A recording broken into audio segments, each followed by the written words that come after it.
Anahata, and that means not hit. Ana is not, hata is hit.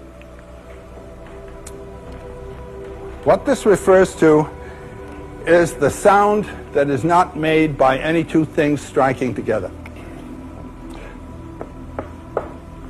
Sound of my voice, any sound you hear is made by two things striking together, the voice, the air on the larynx cord. What is the sound that is not made by any two things striking together? It is Om. It is the sound of the energy of the universe of which all things are manifestations. The energy is what underlies all the forms, E equals mc squared. And the sound of that energy is said to be Om. Now, AUM, the four-element syllable. The four elements are A, U, and the silence out of which Om comes and back into which it goes. The Indians will always recognize that ground in silence, in the infinite, in transcendent, in the void. Kali. Om pronounced starts in the back of the mouth, then fills the mouth cavity, U, and closes at the lips, When properly pronounced, you have made all the noises. And so all words are simply fragments of Om. Just as all the images of the broken forms of the world are fragments of the form of forms, so all words are fragments of Om. Om is the sound of the radiance of God.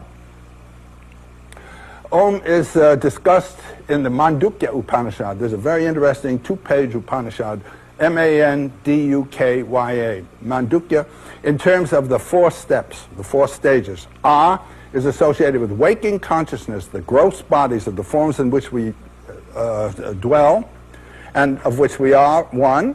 A is not A. Aristotle's logic is the logic of waking consciousness carried right through it. He's not letting anything else break in there.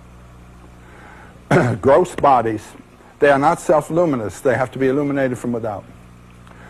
U is awake, and then what it will experience is undifferentiated consciousness. Not the consciousness of anything, but that primary consciousness to which we are trying to yoga, to link our waking consciousness. So that's what we're talking about. Now the deity in the Sanskrit system representative of this is Shiva as the dancer.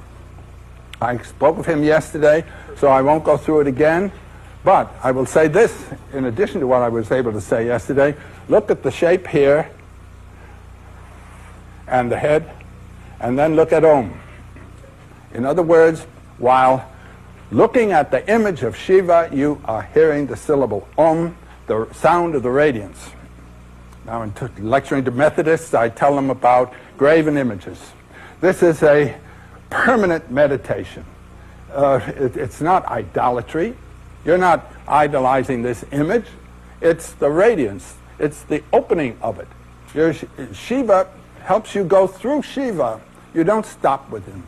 And this is the little dwarf forgetfulness on whom he is dancing. Fascinated by the serpent of the world, ignorant of the fact of this weight on his back, just as we all are.